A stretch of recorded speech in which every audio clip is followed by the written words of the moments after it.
सोलापूरचे ग्रामदैवत श्री शिवयोगी सिद्धरामेश्वरांच्या यात्रेतील धार्मिक विधीसाठी लागणाऱ्या मातीच्या 56 घागरीची मोठ्या उत्साहात आणि आनंदी वातावरणात मिरवणूक काढण्यात आली। मानकरी कुंभार घराण्याने या घागरी यात्रेतील मानकरी हिरे हब्बूंकडे सुपूर्द केल्या। सोलापूरच्या उत्तर कसब्यातील कुंभारवाड्यात योगीराज कुंभार यांच्या निवासस्थानी दिवे बसविण्याचा कार्यक्रम झाला। त्यानंतर श्री गणराय आणि श्री सिद्धरामेश्वरांच्या प्रतिमेचे भक्तिभावनेने पूजन करण्यात आले। यात्रेतील धार्मिक विधीसाठी लागणाऱ्या मातीच्या 56 घागरीची पूजा देखील करण्यात आली। त्यानंतर तेथून सवाद्य मिरवणुकीला सुरुवात झाली। या संदर्भात मानकरी महादेव कुंभार यांनी अधिक माहिती दिली आहे।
कुंभार समाजाकडून ही प्रथा साधारण 900 त्याच्यापेक्षा अधिक वर्षापासून ही प्रथा चालू आहे। आज 13 तारीख 56 मातीचे घागरी हे येणी मज्जल पहिल्या दिवशी 68 लिंगासाठी त्या घागरीतून येणी मज्जल केले जाते। त्यासाठी आज आमच्या कुंभार घराण्यात 56 घागरींची विधिवत पूजा करून श्री हिरे अब्बू यांना सुपूर्द करण्यात आली आणि नंतर 14 तारखेला सुगडी संमती कट्ट्याजवळ नंदीध्वज आल्यानंतर सुगडी पूजा होते।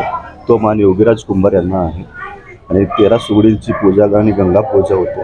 त्यानंतर अक्षदाला सुरुवात होते आणि नंतर 14-15 तारखेला होमविधीचा कार्यक्रम होतो। त्या दिवशी सकाळी होम कट्ट्यावर मानकरी योगीराज कुंभार यांनी दोन्ही लिंगांची विधिवत पूजा करतात आणि आमच्या आई बहीण भाऊ सगळे तमाम नागरिकांनी त्या ठिकाणी नैवेद्य अर्पण करतात। त्यानंतर उपवास सोडतात आणि संध्याकाळी 7ही नंदीध्वज होम कट्ट्यावर आल्यानंतर तिथं 5 बाजरीच्या पेंड्यांची कुंभार कन्याचं प्रतिकात्मक रूप हे योगीराज कुंभार यांनी तयार करतात.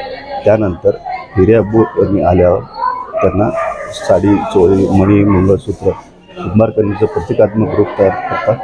त्यानंतर योगीराज कुंभार यांना मानाचा विडा दिला जातो. त्यानंतर कुंभार कन्यास अग्नी दिली जाते. असे होमविधीचे कार्यक्रम आहेत. एवढा आमच्या कुंभार परिवारात एवढं मान आहे. तुमचं नाव काय?